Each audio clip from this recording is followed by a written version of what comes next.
Utilize your time wisely. If your past wasn't so great, make it up for your future. Use your present as a gift, as that's what it is. Be yourself at all times. When you wake up and look yourself in the mirror, know that you are ready to dominate the day, that you're ready to execute any challenge that may come against you. You are stronger than you ever been before. Strength is for everyone. Hey, what's up, y'all? This is Samila representing Sight Fitness, which means strength is for everyone. Happy Typical Tuesday, y'all. So I got some real shit I want to talk about today. I'm just gonna call this the breakdown. So I'm just gonna talk about like my discovery of myself, of like when I discovered myself, things that I've said and things that I have taken action against to make me change and made me develop into the person I am today. So I was kind of thinking of this earlier. I don't know what made me reflect on this, but it was important for me to actually make a video about it because I feel like we all have our discoveries of when we have our breaking point, when we realize how unique and how special we are, you know what I'm saying? So that's what I'm gonna go into today. I realized I was built differently when I was about 14 or 15 in high school. I used to hang out with some girls and it was this big thing of, you know, everybody calling each other bitch, you know, bitch this, bitch that. I would hear it and I would never understand it. I'm just like, okay, people gonna do what they do. They find they cool with it. That's on them. I personally don't think I'm cool with it. So one day when I was having lunch with my homegirl at the time, we was having lunch and we was walking down the street, and she just called me a bitch out of nowhere. You know, like in a playful way, like I said, like the other girls would call each other bitch, and everything just froze in that moment. I just felt my blood boiling, and I just looked at her and I told her, I looked her right in her eye and I told her, hey, don't call me that again. You know what I'm saying? She looked at me kind of shocked, you know what I'm saying? Because I guess that's not the response she usually get from other people.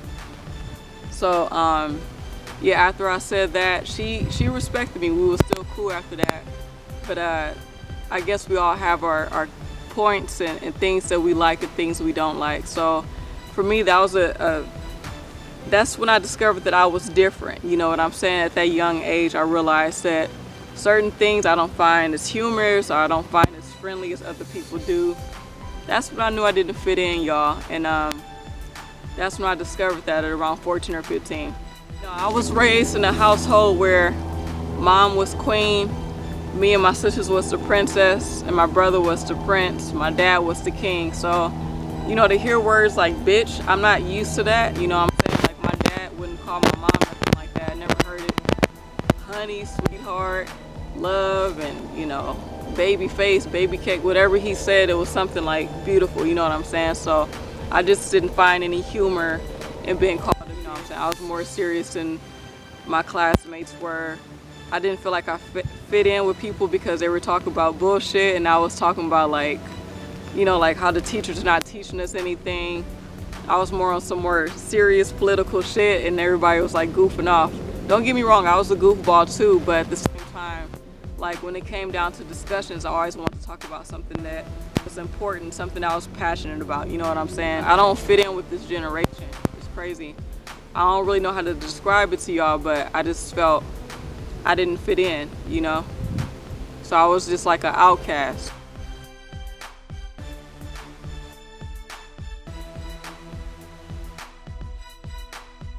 I feel like people would only respect you at the level you allow them to. So whatever, you know, type of energy you put out there, that's the energy you're gonna get back in return. If you let people walk over you, they're gonna walk over you. You know what I'm saying? You gotta be cordial with people, let people know your boundaries, things you're comfortable with, things you're not so comfortable with, and be honest about it. At the end of the day, we're all human beings, and we all have the right to discuss freely how we feel as far as boundaries go.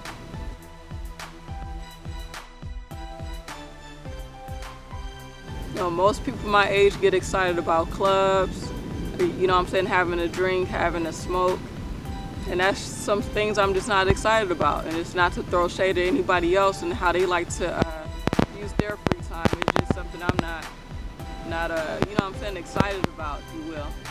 I'm constantly focused on self-improvement. Like I always think of strategic ways to better myself, my living situation, from financial freedom, from just mental clarity, you know what I'm saying? That's what I'm always like driven on, helping others, you know what I'm saying? Like, I'm not the party type. Like, if I hear something I like to dance to, I definitely will get down, but just to randomly go to the club or something, that's just not me. Don't let anyone try to tell you how you should live your life, and what you should find interesting, what you should find fun. You always gotta be you and do you. If you like to read books in your free time, read that book. If you like to study, study. If you like to smoke, smoke, drink, you know what I'm saying? But don't try to convince somebody that the way they spend their free time is not fun. You know what I'm saying? We all have our ways that we like to spend our time, and don't throw shade on nobody, man. Let people live their lives. Whatever makes them happy, man. Life is too short to throw shade on somebody else's parade, you know?